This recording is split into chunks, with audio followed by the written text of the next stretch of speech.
하나님의 말씀은 창세기 6장 9절에서 12절의 말씀입니다. 봉독해 드립니다. 노아의 사적은 이러하니라. 노아는 의인이요 당시에 완전한 자라. 그가 하나님과 동행하였으며 그가 세 아들을 낳았으니 셈과 함과 야벳이라. 때에 온 땅이 하나님 앞에 회개하여 강포가 땅에 충만한지라. 하나님이 보신즉 땅이 회개하였으니 이는 땅에서 모든 혈육 있는 자의 행위가 회개함이 없더라. 아멘. 기도하겠습니다. 하나님 은혜와 사랑과 복 주신 감사합니다. 오늘도 하나님 우리의 삶의 모든 부분을 세밀히 보시고 하나님의 계획 속에 인도해 가시는 줄 믿습니다. 이 땅에서 이루어지는 많은 일들을 보면서 이 시대를 분별하고 깨어 준비하며 주께 영광 돌리는 복된 삶 살아가게 하여 주옵소서. 예배의 모든 시종을 주관하시고 홀로 영광을 받으시기 원하며 예수 그리스도 이름으로 감사하며 기도하옵나이다. 아멘. 창세전부터 하나님은 하늘에 속한 모든 신령한 복으로 복 주시려고 복을 주셨습니다. 이미 복줄 계획 속에서 복을 주셨고 그 축복의 계획에 따라서 모든 만물을 창조하셨습니다. 보시기에 좋았더라고 하나님의 보시기에 합당한 대로 지어졌고요. 그리고 사람을 지었을 때 사람을 지어서 그 땅에 놓았을 때 심히 좋았다고 말씀하셨습니다. 그리고 우리의 형상을 따라 우리의 모양대로 사람을 만들고 이 모든 것을 다스리고 정복하게 하자고 말씀하시고 사람에게 그 복을 주셔서 모든 만물을 다스리고 정복하고 생육하고 번성하도록 하나님이 복을 주셨습니다. 하나님께서 아담과 하와를 에덴 동산, 기쁨의 동산이라는 곳으로 인도하셔서 에덴에 거하게 하셨고 그 에덴 속에서 모든 실과를 마음대로 임으로 먹되 선악을 알게 하는 나무의 실과를 먹지 말라고 하셨습니다. 그러니까 무엇이든지 마음대로 할 수 있게 하신 것입니다. 모든 것을 임으로 먹을 수 있게 하셨습니다. 그러나 딱 한 가지만을 금하셨죠. 그것은 선악을 알게 하는 나무의 실과입니다. 그 나무의 실과를 먹게 되면 정령 죽으리라고 말씀하셨습니다. 그 말씀을 하시는 하나님은 우리를 지극히 사랑하시기 때문에 하시는 것입니다. 첫 번째로는 우리를 인격적 존재, 자기 스스로 생각하고 판단하고 결정할 수 있는 존재로서의 가치를 부여한 말씀이 바로 선악과에 대한 말씀입니다. 모든 것을 다 할 수 있는 것으로 끝을 낸다 그러면 선택의 자유는 있지만 문제가 되는 건 아무것도 존재하지 않는 것이죠. 그러나 자유의지를 가지고 있는 사람이라는 것은 자기의 행위에 대해서 책임을 질 수 있는 존재, 결정할 수도 있지만 책임을 질 수 있는 그러한 존재로서의 존귀케 하신 것입니다. 자기 결정권에 대한 부분에 대해서 좋은 것만 결정할 수 있는 존재로 만든 그런 프로그래밍 된 존재가 아니라 무엇이든지 의지에 따라서 나쁜 것도 선택할 수 있는 여지가 있는 존재. 그래서 천사들과 같은 그런 존재가 아니라 천사보다 더 나은 존재로 우리를 구별하신 줄 믿습니다. 그래서 무엇이든지 의지를 가지고 선택할 수 있게 하셨습니다. 그리고 그것을 따먹게 되면 닥쳐오게 될 결과에 대해서도 말씀을 해주셨습니다. 그 결과는 선악을 알게 하는 나무의 실과를 먹지 말라. 먹으면 정령 죽으리라. 이 말은요, 반드시 죽게 된다 라고 하는 말씀을 해주신 것이죠.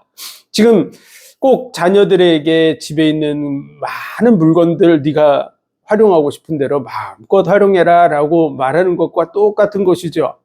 그런데 이것은 먹지 말라 그런 거야. 그건 농약이나 먹으면 문제가 심각하게 되는 그런 부분에 대해서는 그런 부분이 우리 집안에 있다면 당연히 자녀들에게 대해서 주의를 주는 것, 그것 자체가 사랑입니다. 집에 뭔가 자녀들, 뭔가 정확한 걸 분별할 수 없는 그런 자녀들이 있는데 그 집안에 농약이나 뭐 먹으면 진짜 심각하게 문제가 오는 것들이 존재하는데도 자녀들에게 그것을 금하지 않는다. 그게 사랑일 수는 없습니다. 어느 날 자녀가 그것을 분별할 수 없는 그런 자녀들이 그것을 먹게 된다면 그들은 심각한 위험에 빠지게 될 것이기 때문에 그렇습니다. 당연한 것이죠. 사랑하는 자녀들을 위해서 안 좋은 것을 금하는 것, 그것이 사랑인 줄로 믿습니다. 하나님은 우리를 사랑하시기 때문에 그 선악을 알게 하는 나무의 실과를 먹지 말라, 먹으면 정령 죽으리라고 말씀하신 것이죠.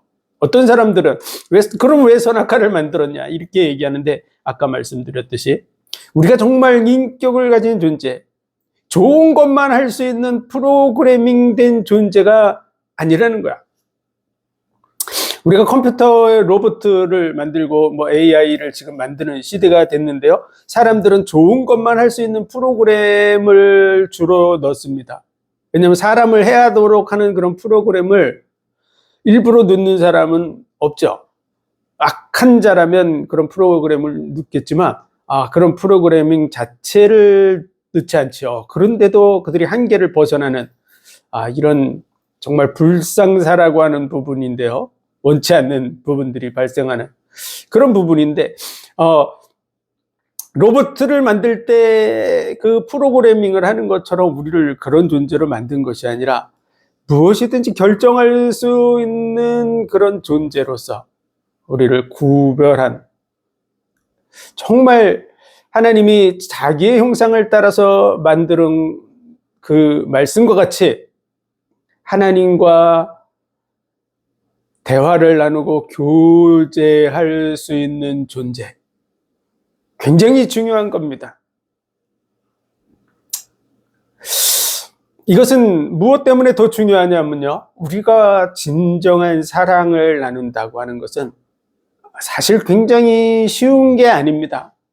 진정한 사랑을 나누기 위해서는 상대방이 나와 동등한 그런 인격체라야 됩니다.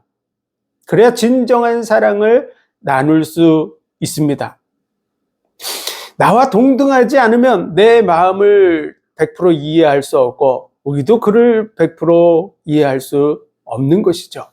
꼭 오늘날 어떤 사람들이 뭐 고양이나 개를 반려견 뭐 이렇게 반려동물 해가지고 키우고 있는데요, 그들에게 대해서 어떤 사랑에 대한 얘기를 하고 있지만 사실은 동물과 사람은 동등한 인격적 존재가 되지 못합니다.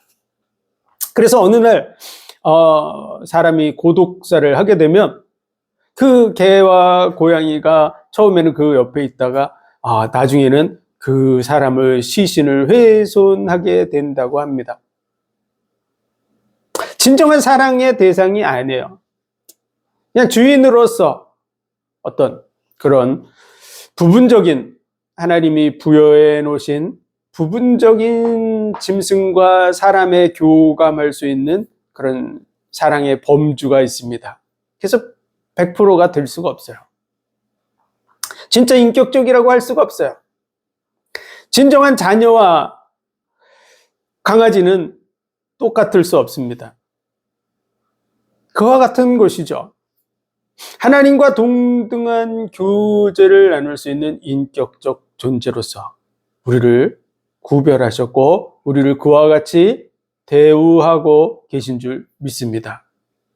그래서 아담과 하와가 뱀에 의해서 범죄했을 때 하나님께서는 여자의 후손이 와서 뱀의 머리를 상할 것이라고, 아담과 하와에게 이 모든 문제를 다 해결하라고 얘기하지 않으시고 여자의 후손이 와서 뱀의 머리를 상할 것이라고 말씀하신 것이죠. 그것은 여자의 후손으로 말씀이 육신이 되어서 독생하신 하나님으로 이 땅에 오셔서 자기의 영광을 취할 것으로 여기지 않고 종의 형상을 입고 우리와 같이 되어서 우리의 죄와 허물을 대신 짊어지시고 십자가에 죽으실 그 일을 말씀하신 것입니다. 꼭 뭐와 같으냐면 자녀들이 심각한 잘못을 저질렀는데 그 부분에 대해서 자녀들에게 해결하라고 하지 않고 부모가 가서 그 문제를 대신 해결해 주겠다고 얘기하는 내용과 비슷한 모습을 보여주고 있는 것이죠. 내가 그 문제를 해결하겠다고 하는 얘기를 한 것이 여자의 후손이 와서 뱀의 머리를 상할 것이라고. 그리고 뱀의 후손은 여자의 후손의 발꿈치를 상하게 될 거라고. 자신이 어떠한 희생을 당하게 될 것에 대해서 말씀하신 것이죠. 가죽옷을 지어 입혀주시면서 희생 제물의 그 가죽을 통해서 옷을 지어 입혀줌으로 희생 제물이 되실 자기 자신을 우리에게 계시해 보여주신 것입니다. 다시 말해서 하나님은 여전한 사랑을 가지고 범죄한 아담과 하와에게 대우하고 있다는 것입니다. 선악을 알게 하는 나무의 실과를 먹지 말라. 먹으면 정령 죽으리라고 말씀하신 것도 그것을 먹을 때 진정으로 그 결과가 어떻게 될 것을 알려주셨듯이 그것이 사실적인 얘기죠. 뱀은 그것을 먹어도 죽지 않는다라고 말했는데 지금도 온 인류는 다 죽고 있습니다. 그래서 뱀의 말은 사실이 아니라는 것이 지금도 확인되고 있는 것이죠. 그의 말은 거짓말입니다. 하나님의 말씀은 진실된 말씀이죠. 정령 죽으리라고 한 그 말씀대로 그것을 따먹음으로 인해서 아담에게 말씀하시는 거죠. 너는 흙에서 났으니 흙으로 돌아가게 될 거라고. 아담과 하와에게 말씀하시는 것은 네가 그것을 먹었기 때문에 그 결과가 이런 결과가 벌어질 거라고. 꼭 어떤 우리가 뭔가 심각한 그런 약을 먹어가지고 문제가 왔을 때 그 문제에 대해서 부모님이 의사라면 그 부분에 대해서 이 부분이 이렇게 이루어질 거라고 얘기하는 것과 마찬가지죠. 병원에 가면 의사가 이 환자는 지금 이것을 먹었기 때문에 이런 부작용들이 나타나게 될 것이고 뭐 이런 어려움들이 임하게 될 거라고 말해주는 것과 똑같이 하나님께서 지금 선악과를 따먹은 아담과 하와에게 사실적인 결과를 얘기를 해주고 있는 내용입니다. 그러나 그 문제에 대해서 그 심각한 문제를 진정으로 해결할 분, 그분은 자신이라고 얘기하고 있는 것이 창세기 3장의 내용입니다. 내가 다 해결하겠다 라고 말씀하고 있는 내용입니다. 범죄한 인간을 향한 하나님의 사랑의 모습이 변하지 않고 그대로 임하고 있다는 사실을 우리는 믿어야 될 것입니다. 가인에게 대해서도 하나님은 그를 용서해 주는 표를 주셨습니다. 그를 해하는 자는 그 벌을 7배나 받게 될 거라고 해서 엄하게 경고하고 있는 그런 모습을 볼 수 있습니다. 이런 속에서 인류는 점차적으로 번성하게 되었고 그리고 그 번성하는 중에 점점 심각하게 타락해 가고 있다고 하는 내용이 5장, 6장, 7장, 5장, 6장에 걸쳐서 이렇게 기록된 말씀입니다. 그 중에서 오늘 말씀을 보면은 노아의 사적은 이러하니라. 노아는 의인이요 당세 완전한 자라. 그가 하나님과 동행하였으며 노아는 그 당시에 완전한 자였고 하나님과 동행했던 사람이라고 말씀하고 있습니다. 그리고 그가 세 아들을 낳았으니 셈과 함과 야벳이라. 때 온 땅이 하나님 앞에 회개하여 강포가 땅에 충만한지라.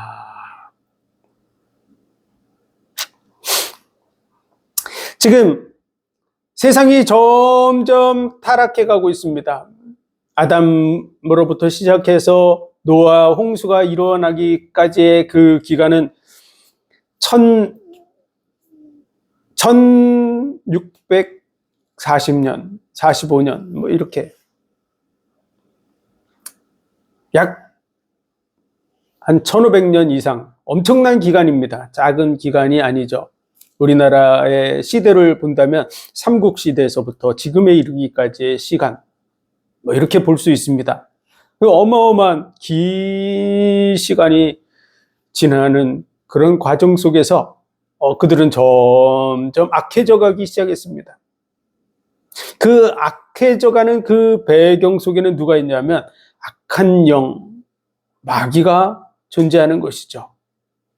아담과 하와에게 문제가 오게 되는 그 배경 속에 있는 존재, 그 존재도 바로 뱀이라고 하는 영적 존재, 마귀, 사탄입니다.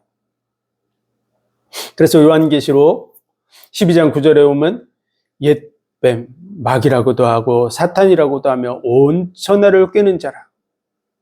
지금 아담과 하와에게 문제가 온 것도 악한 영 사단의 역사 속에서 이루어지고 있는 것이고, 그리고 가인이 아벨을 죽이는 그 과정 속에서도 죄가 문에 엎드리느니라. 어떤 영적인 존재, 이 악한 영이 우리가 정말로 선한 길을 선택하지 않으면 우리의 그 악한 그 부분을 통해서 그 부분이 이루어지도록 역사하기 시작한다는 것이죠. 그래서 하나님의 그 선한 대로 나가려고 하는 의지가 없으면 악한 영이 우리에게 와서 함께하는 것이죠. 그 부분에 대해서 가인은 악한 자에게 속하여 이렇게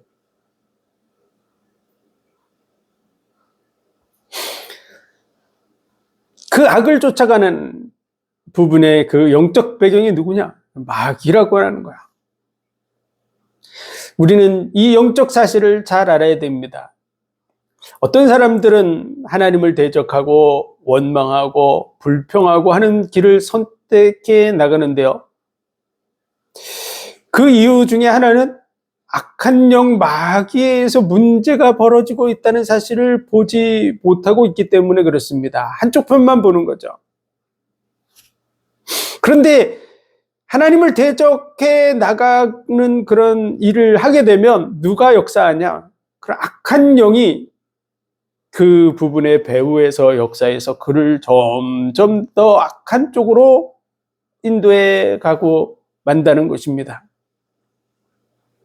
지금 가인이 범죄한 이후에 그 후손들이 계속해서 타락하고 범죄하고 점점 악한 길로 가게 된 것과 같이, 그리고 6장에서 하나님의 아들들이 사람의 딸들과 이런 표현에 대한 해석이 두 가지라고 얘기했는데요. 하늘의 천사들이 타락해서 문제가 된 그 부분이라고도 하는 얘기가 있고, 그리고 가인의 후손과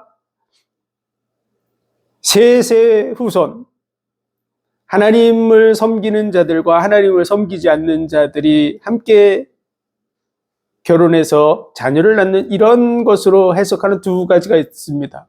어느 것이 됐든지 그들이 점점 악한 쪽으로 치우쳐 간다는 것이죠. 그래서 하나님께서 그들과 함께하지 않겠다고, 그들이 점점 타락해가는 그런 모습을 통해서 그와 같이 말씀하시는데, 오늘 본문의 말씀은 시간이 지나니까 그들이 얼마나 악해졌냐, 그들의 그 패역함, 그 패역함에 온 땅에 충만했다고. 지난주에 말씀드린 것과 같이 하나님은 상한 갈 때도 꺾지 아니하시고 꺼져가는 등불도 끄지 아니하신다고. 상한 갈 때, 이게 이미 반쯤 꺾어졌어요. 완전히 꺾어진 상태가 아니고 꺾어진, 반쯤 꺾어진 이런 부분에 대해서 상해에 있는 그 상황을 하나님은 완전히 꺾어버리지 않는다는 거예요. 기다리고 계시는 것이죠. 꺼져가는 심지도 끄지 아니하신다고 끝까지 기다리신다는 얘기입니다. 우리도 마찬가지겠죠. 자녀들 대해서, 자녀들이 어떤 부분에 대해서 잘못한다 그러면 그를 징계하기도 하고 채찍하기도 하고 충고하기도 하고 여러 가지 하겠지만 끝까지 기다리는 것이 부모 마음인 줄 믿습니다. 그가 바르게 되기를 원하는 것, 그게 부모 마음이죠. 자녀가 잘못되기를 원하는 부모는 아무도 없는 줄 믿습니다. 그런데 어느 날 그 악한 대로 끝이 나버렸어요. 예를 들어서 그가 범죄하고 감옥에 갇히고, 그래도 부모는 그가 바르게 되기를 기다리겠죠. 끝까지 기다리겠죠. 그런데 그가 어느 날 사형을 당했다든지 아니면 범죄를 하다가 죽었다든지, 그러면 이제 끈을 놓겠죠. 더 이상 소망이 없으니까.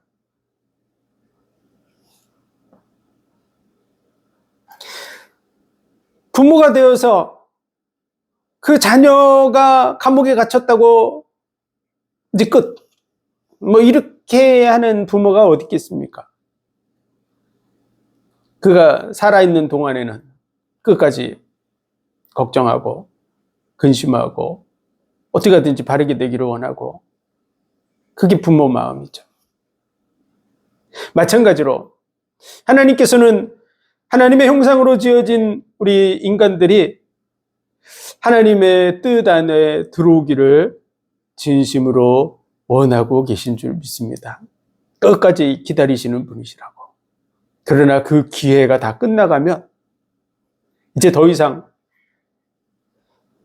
그 선을 넘어서 돌이킬 수 없는 지경이 되었을 때, 그때 하나님은 그 모든 부분을 정리하시는 줄 믿습니다. 그래서 오늘 본문에 보면 노아의 사적은 이러하니라. 노아는 의인이요 당세 완전한 자라. 그가 하나님과 동행하였으며, 이렇게 말씀하고 있는데요. 그가 어떤 동행을 했을까요? 노아. 에녹에게 대해서, 에녹이 하나님과 300년 동안 동행하였으며, 이렇게 그 단어와 동일한 단어를 쓰고 있죠. 그런데 그 에녹에 대해서 히브리서 11장에 믿음이 없이는 기쁘시게 못하나니 하나님께 나아가는 자는 그가 계신 것과 자기를 찾는 자들에게 상 주시는 이심을 믿어야 될지니라. 에녹은 하나님에 대해서 믿음을 가진 자였다라고 말해주고 있습니다. 그가 하나님과 동행했다는 말은 믿음을 가지고 그 믿음에서 변치 않았다는 그러한 부분을 증거해 주는 것이 히브리서 11장의 내용입니다. 히브리서 11장은 나의 의인은 믿음으로 말미암아 살리라고 하는 히브리서 10장의 그 말씀을 하고, 그리고 그 증인들이 이렇게 많다, 이들이 바로 그 믿음의 증인들이다라고 해서 11장을 기록한 것입니다. 그래서 그 믿음의 증인들이 누구를 바라봤냐? 그러면 오실 메시아. 지금 창세기 3장에서 여자의 후손이 와서 뱀의 머리를 상할 것이라고 하는 그 여자의 후손으로 오실 메시아를 바라봤다는 것이죠. 희생제물을 통해서 우리 죄를 해결하실 그분을 바라봤다는 것입니다. 그래서 아벨에게 대해서 그는 더 나은 제사를 지냈다고, 그 예물이 증거한다고. 그 예물은 바로 양을 잡아서 드리는 것입니다. 피 흘림이 없으면 사함이 없다고, 세상 죄를 지고 갈 하나님의 어린 양, 오실 메시아 예수 그리스도를 바라보는 믿음을 가졌던 사람들입니다. 그 믿음을 가졌던 사람이 바로 에녹이었고, 오늘 노아라고 말씀하고 있는 줄 믿습니다. 베드로후서 2장 5절의 말씀을 보면, 우리 베드로후서 2장 5절을 한번 찾아보겠습니다.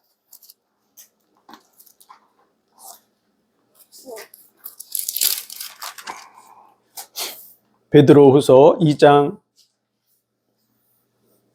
5절 봉독해 드립니다. 옛 세상을 용서치 아니하시고 오직 의를 전파하는 노아와 그 7 식구를 보존하시고 경건치 아니한 자들의 세상에 홍수를 내리셨으며 옛 세상을 용서치 아니하시고, 왜냐하면 이미 그 한계를 넘어갔어요. 그들이 얼마나 타락했는지 그 부분에 대해서 우리가 다 낱낱이 알 수 없지만 어느 정도라고 이해할 수 있냐면, 하나님이 보는 기준 속에서 더 이상 소망이 없을 정도로 폐괴한 그 상태라고 말하는 것입니다. 앞으로의 세상을 봐도 똑같겠죠. 지금 인류가 계획하고 있는 세상이 어떤 세상이냐?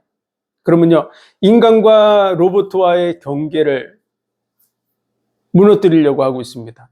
사람과 로봇을 결합시키려고 하고 있죠. 뿐만 아니라 복제인간을 만들어서 장기 교체를 하려고 하고 있습니다.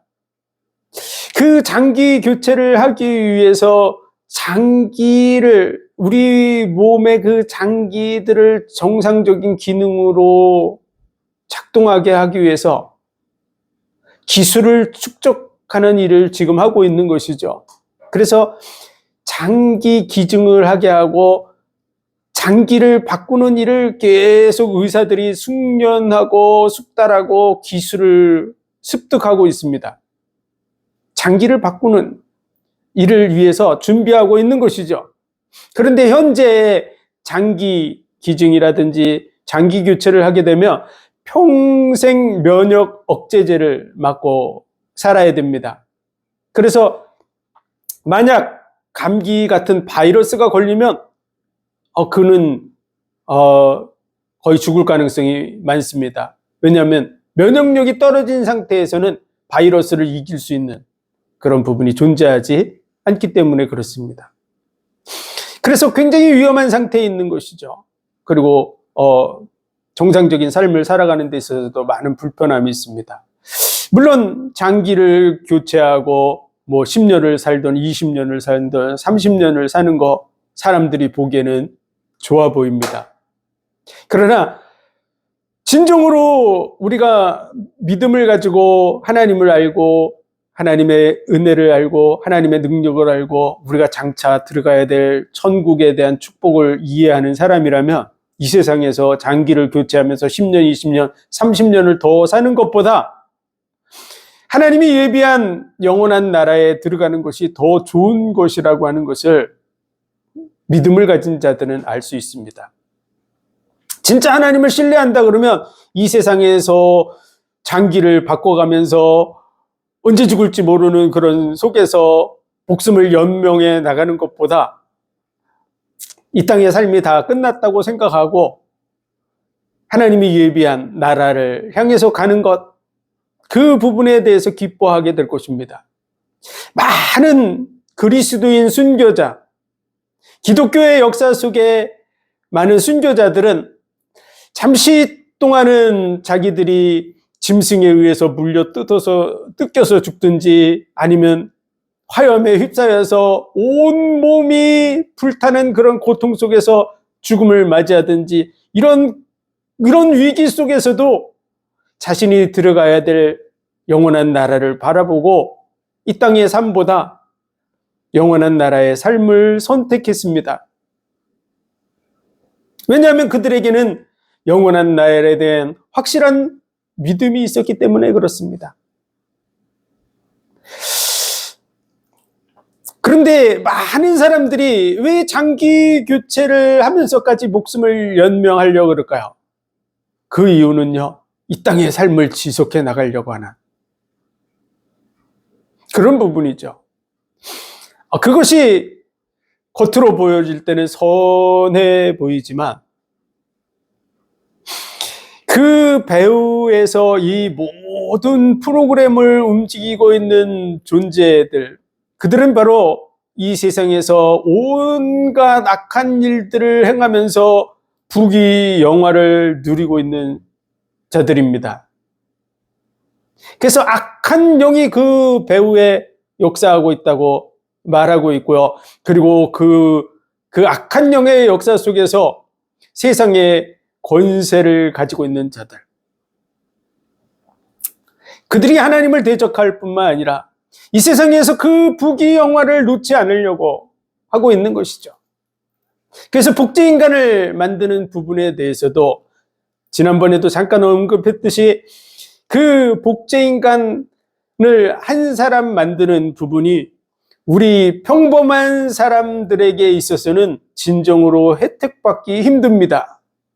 왜냐하면 건강한 장기가 만들어지기 위해서는 건강한 신체와 건강한 정신 상태를 가지고 있어야 됩니다. 그리고 건강한 환경 속에서 살고 있어야 됩니다. 그래야만 건강해지는 것이죠. 우리 모든 사람들도 건강해지기를 원하지만 건강하지 못한 이유는요, 지금 많은 환경 속에서 좋지 못한 그런 환경에 노출되어 있기 때문에 그런 것이죠. 그래서 단순히 인큐베이터에 넣어서 있다고 해서 건강해지지 않습니다. 사람은 매일 누워서 잔다고 건강하지 않습니다. 아무리 좋은 영양가를 계속 집어넣어줘도 매일 누워있는 사람은 건강하지 않습니다. 부지런히 운동을 하고 신체 활동을 하고 정신 활동을 하고 좋은 음식을 먹고 좋은 공기를 마시고 좋은 물을 마시고 좋은 생각을 하고 하는 일들을 하는 사람이 훨씬 건강합니다. 그래서 건강한 장기를 가진 사람이 존재하기 위해서는 건강한 환경을 만들어서 보존을 해야 됩니다. 그 몸이 정상적인 나의 장기와 바꿀 수 있는 그러한 상태로 크기도 만들어져야 되고 유지돼야 되고 하기 때문에 돈이 어마어마하게 드는 것이죠. 그래서 수십억 원에서 수백억이 들게 됩니다. 한 사람의 그 장기 교체용 복제 인간을 유지하려고 그러면 수백억에서 수천억이 드는 거야. 그렇기 때문에 평범한 사람들은 그것을 투자할 돈이 없습니다. 지금 부자들을 위해서 하고 있는 거야. 수백억을 그냥 껌값으로 생각하는 부자들을 위한 일을 위해서 하고 있는 것이고, 그 돈을 바라보고 열심히 연구하고 있는 사람들이 과학자들이고 의사들이고, 심지어는 뇌를 교체하려고 그러죠. 복제 인간을 만드는 것도 돈이 어마어마하게 듭니다. 복제 양 한 마리 만드는데도 수백억 수천억이 들어요. 복제 인간을 만드는 것 자체가 수백억 수천억이 드는 것이죠. 확률적으로 가능성이 적으니까, 많은 실험을 통해서 만들어야 되니까 그거 자체도 정말 어마어마한 돈이 들 뿐만 아니라 그 복제 인간을 만들어서 장기 교체하는 부분도 부작용이 있는 것이죠. 확실하게 다 결합이 안 되는 것이죠. 세밀한 부분까지 다 찾아서 연결하는 것이 굉장히 힘든 거야. 그런데 지금 뇌를 이식하려고 한다 그러면 사람의 그 머리 자체를 잘라서 이식하는 부분에 대해서 얼마나 많은 부작용들이 있겠어요.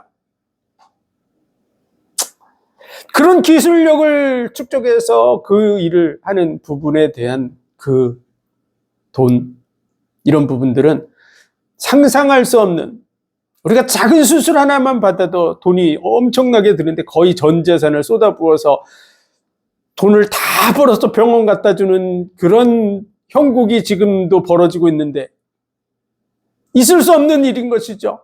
평범한 사람에게 혜택을 주기 위한 것이 아닙니다. 단순히 실험용으로 지금 사용하고 있을 뿐이죠. 우리는 이런 지금 시대가 달려가고 있는 악한 상황을 이해해야 됩니다. 자기의 생명의 연장을 위해서 사람을 실험 도구로 사용하고 있을 뿐만 아니라 자기하고 똑같은 사람을 태어나게 만들어서 건강하게 살아가는 그런 삶을 살 수 있는데, 좋은 환경, 좋은 생각, 뭐든지 자기가 추구하고 싶은 것을 행할 수 있는데 그를 잡아서 그의 장기를 추출해내고 심지어는 그의 머리를 잘라서 자기 것으로 만들려고 하는 이런 정말 가인이 시기심과 분노에 의해서 동생을 쳐서 죽인 것보다 더 악한 일을 하려고 하는 것이 지금 이 세대입니다. 그런데 그와 같은 일들이 노아의 시대에도 얼마든지 있었을 거라고 보여지는 그런 부분들을 그리스 신화라든지 이런 것을 보면 짐승의 그 몸을 가지고 있고 상체는 사람의 몸이고 뭐 이런 부분들이 등장하게 되는데요. 그런 상상을 했다고 하는 것 자체가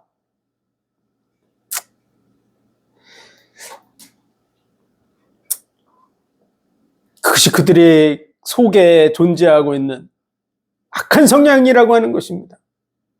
짐승과 인간을 결합시키려고 하는 악한 생각을 이미 옛 시대부터 가지고 있었다는 것을 보여주고 있는 것이죠.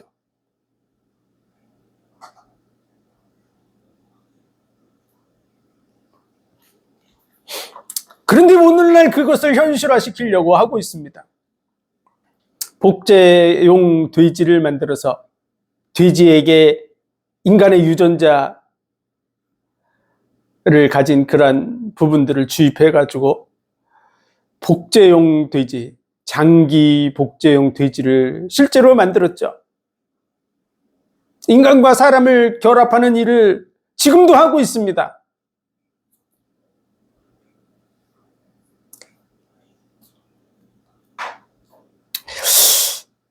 그런 속에서 그 옛 세상, 그 얼마나 악한 세상인지를 얘기해주고 있고요. 그 옛 세상을 용서치 아니하시고 오직 의를 전파하는 노아와 그 7 식구를 보존하셨다고, 의를 전파했다고 말씀하고 있죠. 그 의는 뭘까요? 그 의는 바로 인간이 하나님 앞에 진정으로 의롭게 되는 것은 우리의 의로 되지 못합니다. 하나님께서 예수 그리스도를 통해서 우리에게 하나님의 의를 덧입혀 주시는 줄 믿습니다. 노아는 바로 그 믿음을 가졌던 자였다고 히브리서 11장에 말씀하고 있는 것이죠.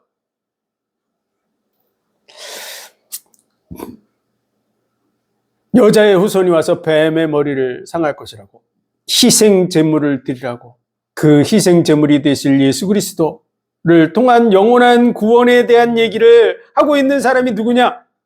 바로 노아라고 하는 거야. 그 부분을 보여주는 것이 베드로 전서에 기록되어져 있습니다. 그래서 베드로 전서 3장 한번 찾아보겠습니다.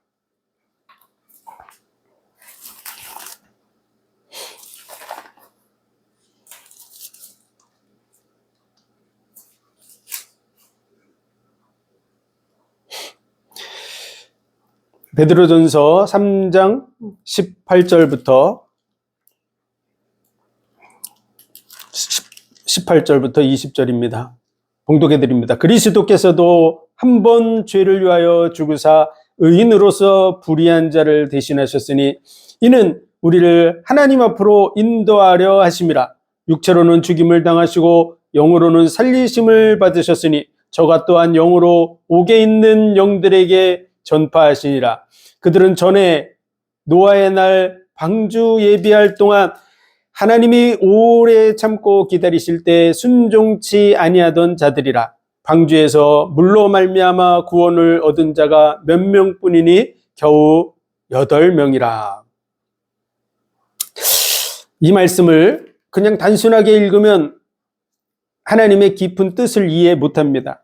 그런데 이 말씀을 보면 그리스도께서도 한 번 죄를 위하여 죽으사 의인으로서 불의한 자를 대신하셨으니 이는 우리를 하나님 앞으로 인도하려 하심이라. 예수님께서 왜 단번에 죽으셨냐? 그러면 우리를 대신하기 위해서 죽으셨다고 말씀하고 있는 것이죠. 이는 우리를 하나님 앞으로 인도하려고 하십니다. 육체로는 죽임을 당하시고 영으로는 살리심을 받으셨으니, 육적으로는 우리를 대신해서 죽으셨지만 영적으로는 다시 살아서 부활하심으로 우리와 함께하고 계신 줄 믿습니다. 그리고 저가 그 예수 그리스도께서 또한 영으로 옥에 있는 영들에게 전파하시니라. 그래서 여기서 지금 저가 또한 영으로 옥에 있는 영들에게 가서 전파하시니라 그랬는데요. 여기서 우리말에서 번역되지 않은 단어가 있는데요. 그 영들에게 가서 이렇게 돼 있는데 그 가서라고 하는 단어가 과거형으로 되어져 있는 것이죠. 언제 갔냐? 과거에. 그들은 전에 노아의 날 방주 예비할 동안에 오래 참고 기다리실 때 순종치 아니하던 자들이라. 방주에서 물로 말미암아 구원을 얻은 자가 몇 명뿐이니 겨우 8명이라.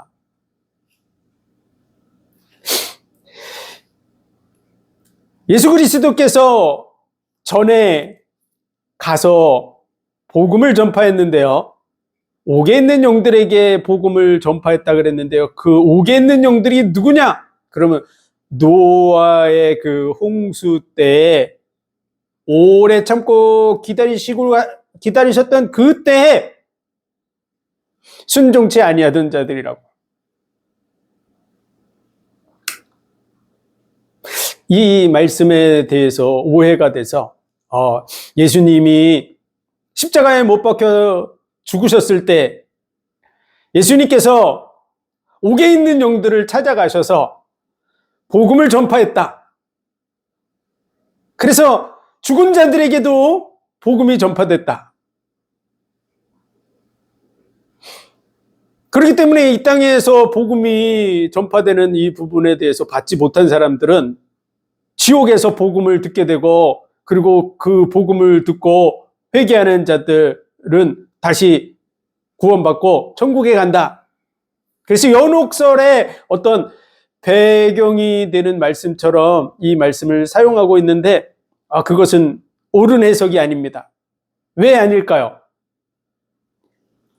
예수님께서 십자가에 못 박혀 죽으셨을 때 그 죽은 그때 영으로 내려가서 옥에 있는 영들에게 전파했다면 노아의 홍수 때 죽은 자들에게만 전파하면 안 됩니다. 노아의 홍수 때 죽은 사람들도 있지만 그 이전에 죽은 사람들도 있고요. 그리고 노아의 홍수가 끝난 다음부터 예수님이 오시기 전까지 죽은 사람들도 있고요. 그들에게 대해서도 동일하게 복음을 다 전파했다고 해야 됩니다. 오늘 노아의 홍수 때에 순종치 아니하던 자들에게 복음을 전파했다고 하는 얘기는요, 그 복음을 전한 자가 있는데 누가 전했냐? 바로 노아가 전했다고 우리가 지금 베드로 후서에서 그 말씀을 찾아봤습니다. 의를 전파하는 노아와 그 아들들은 하나님께서 구원하셨다고 하는 말씀을 살펴봤습니다. 다시 말해서 그 시대의 노아가 이 복음을 전하는 일을 하고 있었어요. 그때 노아와 누가 함께 했냐? 하나님의 성령이 함께하고 계신 줄 믿습니다. 그 얘기를 하고 있는 것이죠. 예수 그리스도께서 아브라함과 함께 하셨다고. 그런 얘기도 마찬가지예요. 영으로 함께 하신 것입니다. 성령으로. 오늘날에도 많은 그리스도인들이 복음을 전파하고 있는데, 많은 그리스도인들이 복음을 전파하는 그 과정 속에 누가 역사하고 있냐? 하나님의 성령이 역사하고 있는 줄 믿으시기 바랍니다. 그래서 구원은 사람에 의해서 이루어지는 것이 아니라 하나님의 성령에 의해서 이루어지는 줄 믿으시기 바랍니다. 그래서 예수 그리스도를 영접하는 그 과정에 대해서 내가 문 밖에 서서 두드리노니 누구든지 문을 열면 내가 그에게로 들어가 그는 나로 더불어 먹고 나는 그로 더불어 먹으리라고. 예수님이 문 밖에 두드리고 계시다고 말하고 있는 것이죠. 그런데 어떻게 사람들의 마음을 두드리고 있냐? 그러면 전도에 미련한 것으로 일하기를 기뻐하시느니라. 전도자들을 통해서 우리의 마음의 문을 두드리고 있는 것이죠. 그때 누가 역사하고 있냐? 예수 그리스도께서 역사하고 있는 것입니다. 그래서 그 문을 열면 예수 그리스도의 영이 우리 속에 들어오는데 그리스도의 영, 하나님의 영, 성령이라고 말하고 있는 것이죠. 양자의 영이라고.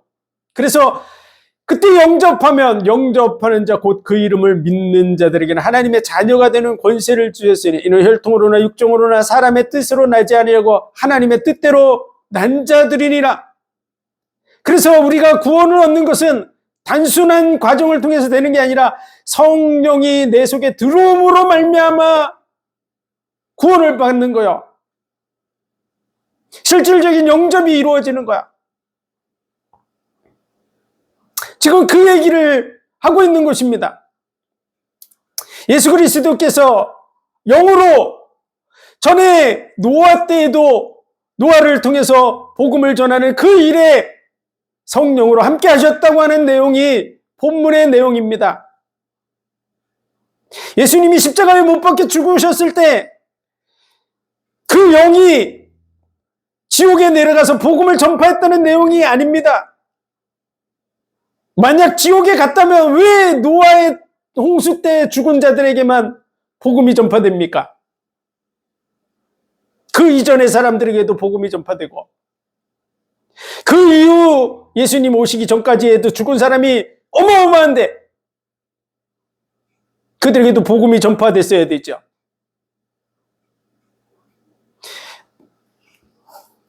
노아가 의를 전파했다고. 그 일을, 이 복음을 전하는 일을 했다고. 그때 성령께서 함께 하신 줄 믿습니다. 그 얘기를 하고 있는 것이죠. 그리고 제자들이 지금도 그 복음을 전하고 있는 상태에서 이 복음을 듣지 못한 영적으로 죽어있는 자들에게도 복음을 전하고 있다고 하는 내용을 적어준 것이 4장의 내용입니다. 그래서 이 말씀을 정확하게 분별하고 시제를 확인하고 영적인 부분을 보고 그러면 무슨 뜻인지를 정확히 알 수 있죠. 많은 사람이 분별하지 못하는 이유는 노아의 홍수 때 죽은 자라고 하는 부분에 대해서 깊이 생각하지 않고 그냥 예수님께서 죽어서 그 영이 가가지고 그 옥에 있는 영들에게 복음을 전파했나 보다라고만 생각하는 그런 부분으로 이렇게 국한되기 때문에 그렇습니다. 실제로 갔다면 그 옥에 있는 영들은 노아 홍수 이전에 많은 사람들도 있었을 것이고 홍수 이후에 예수님이 오시기까지 죽었던 수많은 사람이 있었기 때문에 여기 본문에서 그 얘기를 하려고 했다 그러면 그 노아 홍수 이전에 죽은 자들과 노아 홍수 때 죽은 자들과 노아 홍수 이후에 예수님 오시기 전까지 죽은 모든 사람들에게 복음이 전파됐다고 얘기를 했어야 되겠죠.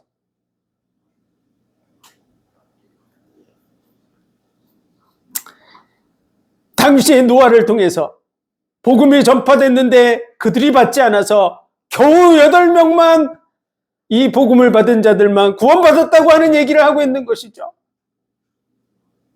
예수 그리스도를 믿는 믿음의 자리에 섰던 사람만 구원받았다.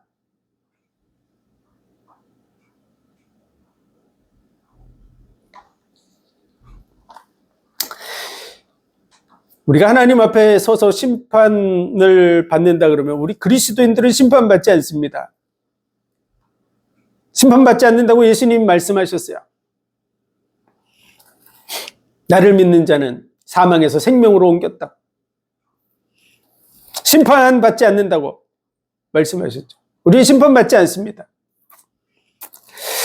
많은 심판받을 자들이 하나님 앞에 서서 어떤 말씀을 가지고 이러쿵저러쿵 한다 그럴 때 하나님의 말씀을 정확하게 이해하지 않은 부분을 가지고 하나님 앞에 저는 이렇게 이해했는데요 하는 부분이 얼마나 먹혀들겠습니까?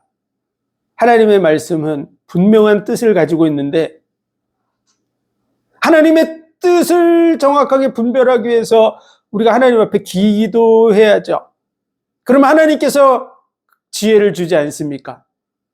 너희가 지혜가 부족하거든 후히 주시고 꾸짖지 아니하시는 하나님께 구하라고 말씀하셨는데 하나님이 주시지 않겠어요? 근데 잘못된 얘기들을 가지고 잘못된 생각을 가지고 하나님 앞에 우긴다고 해서 그 부분에 대해서 해결받겠습니까? 우리는 하나님의 말씀에 대해서 정말 낮은 마음을 가지고 내 지식, 내 생각을 내려놓고 하나님 앞에 서서 말씀을 읽고 묵상하고 기도해야 될 줄로 믿습니다. 정말 하나님의 선하시며 기뻐하시며 온전하신 뜻이 무엇냐고. 성경의 이 말씀들을 종합해 보면 노아는 당시에 완전한 자고 하나님과 동행하는 자였다고 말하고 있는데 히브리서의 말씀을 보면 노아가 의를 전파하고 그 일을 이루는 자였다라고 말하는 거예요. 그 말씀을 따라서 방주를 예비하는 믿음을 가진 자였어요. 오실 메시아를 통한 구원을 바라보는 믿음의 사람이었다고 말해주고 있는 것입니다. 그리고 그 의를 전파하는 사람이었어요.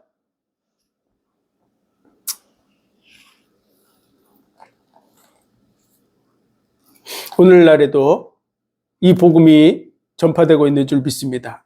그래서 온 세상이 물로 말미암아 성립되고 그리고 물로 말미암아 심판된 부분을 불어 잊으려 한다고. 하나님은 노아의 때와 같이 하루를 천년같이 천년을 하루같이 기다리고 계신다고. 마지막 때는 불사르기 위해서 간수되었다고. 그래서 이 시대에 이제 마지막 하나님이 불러서 심판할 때가 이른다고 하면서 예수 그리스도를 믿는 믿음 안으로 들어와야 된다고. 방주 안에 들어가야 되는 것처럼 예수 그리스도를 믿는 믿음 안에 들어와야 산다고 하는 복음을 전파하는 길이 하나밖에 없습니다. 오직 예수 그리스도 안에 들어와야만 구원받습니다. 그런데 그 예수 그리스도를 믿는 믿음을 저버리고 받아들이지 않았던, 순종하지 않았던 자들을 하나님이 다 물로서 멸하셨다고. 마지막 예수 그리스도를 믿는 믿음을 저버리는 모든 사람들, 오직 한 길밖에 없는데 그걸 저버리는 모든 사람은 다 마지막에 불로서 심판받게 되고 영원한 불의 심판 속으로 들어가게 됩니다. 그 부분에도 하나님이 어떻게 그렇게 할 수 있냐 이런 생각을 하는데요. 자신이 스스로 선택한 길을 가는 거예요. 마귀와 그 사자들을 위해서 예비한 영영한 불에 들어가라고. 누구의 뜻을 따라가냐? 자기가 알든 모르든 하나님을 대적하는 자, 대적자라는 이름을 가진 자가 바로 마귀인데요. 자기도 모르게 자기도 하나님을 대적하는 자리에 있는 거죠. 저는 몰랐는데요 라고 말하지만 하나님을 대적하고 있죠. 예수 그리스도를 거부하고 있죠. 믿으라는 그 소식을 전하는 그 사람들을 거부하고 있죠. 저는 하나님 없어도 살 수 있어요. 예수 그리스도만 꼭 믿어야 되나요? 그런 내용 속에 뭐가 들어있습니까? 예수 그리스도를 거부하는 내용이 들어있죠. 하나님을 거부하는 내용이 있습니다. 자기 스스로 하나님을 떠나가고 있는 거야. 선택하고 있는 거. 우리의 말, 지금 우리가 말하는 부분에 대해서 사람들은 생각할 때 다 없어질 거라고 생각하는 사람이 많습니다. 모르겠지. 지금 말한 거 누가 알겠어? 이렇게 생각하겠죠. 우리의 모습들 모를 거라고 생각하죠. 그런데 인간이 돌멩이에서 물질을 뽑아내서 그 돌멩이에 저장하는 기술을 개발했습니다. 그게 반도체입니다. 반도체. 인간이 돌멩이에서 뭔가를 뽑아내서 거기다가 어마어마한 걸 저장할 수 있는 거야. 몇 기가, 지금 몇 기가가 아니라 몇 테라에 이르는 그런 부분들을 저장할 수 있어요. 어마어마한 양입니다. 그런데 예수님께서 돌들이 소리 지르리라고 말한 것처럼요. 우리가 말한 것이 다 날아가는 줄 생각하고 있지만 하나님의 능력으로 우리 주변에 있는 벽돌들을 틀어서 우리가 말한 걸 다 재생할 수 있는 능력이 하나님께 있습니다.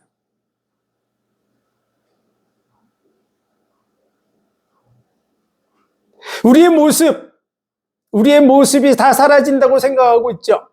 그런데 그렇지 않습니다. 우리의 모습이 지금 우주를 향해서 달려가고 있습니다. 빛이 반사된 것을 우리 눈으로 지금 보고 있는 것이고, 그 반사된 빛은 우리 눈에만 들어오지 않고 우주를 향해서 달려가고 있습니다. 그래서 그 우주의 빛을 정확히 찾아내서 그 시간을 정확하게 맞춰서 재생을 하며 우리의 모습이 그대로 나올 뿐만 아니라 우리의 말하는 것도 그대로 들을 수 있습니다. 저는 깜깜한 데서 했는데요.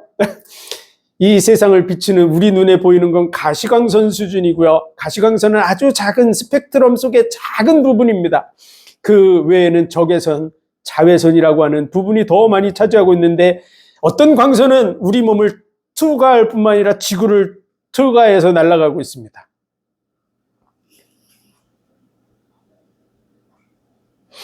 하나님의 심판대 앞에서 내가 한 말은 모를 거라고,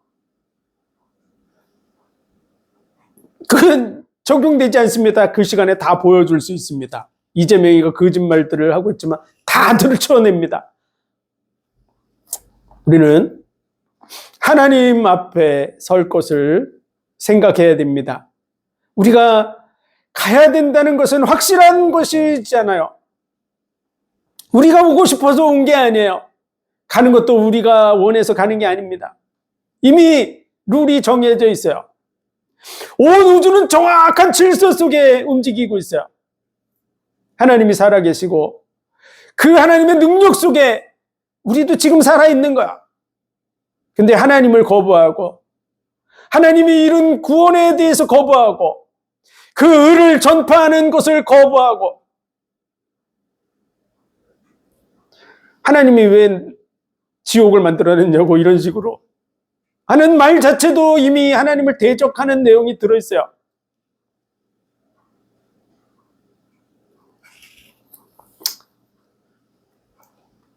우리는 오늘 말씀을 잘 기억해야 됩니다.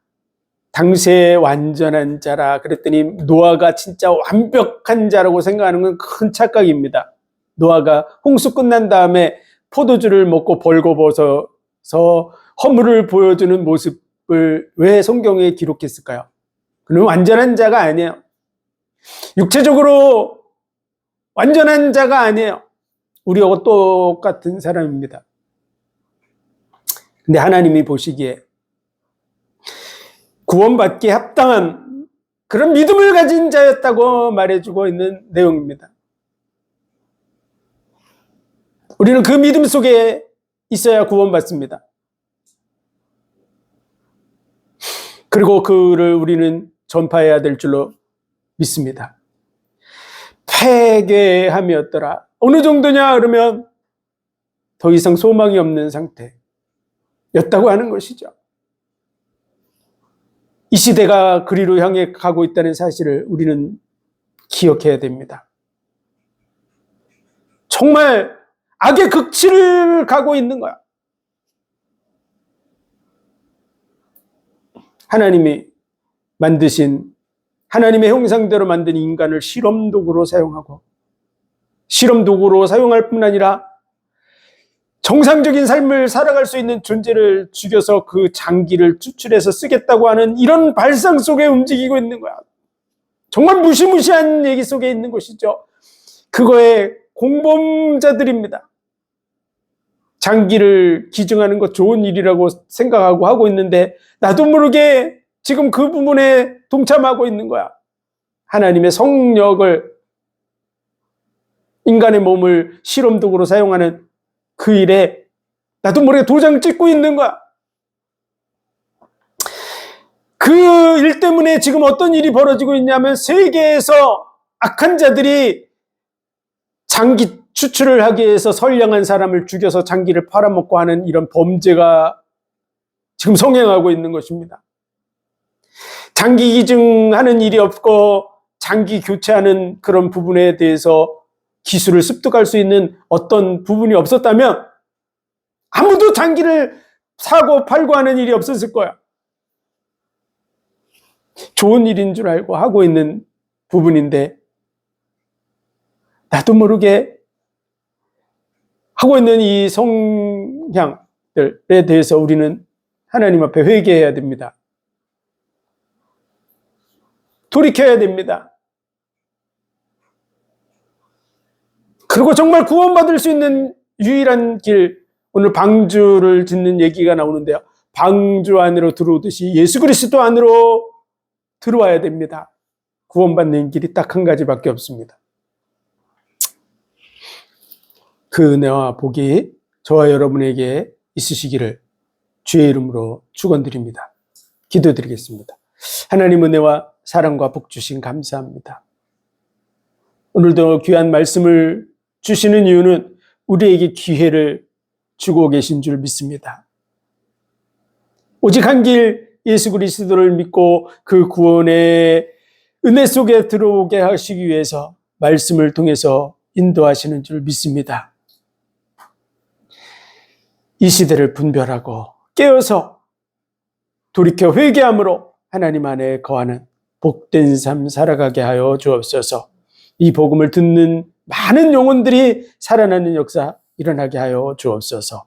모든 영광을 주님 받으시기 원하며 예수 그리스도 이름으로 감사하며 기도하옵나이다. 아멘.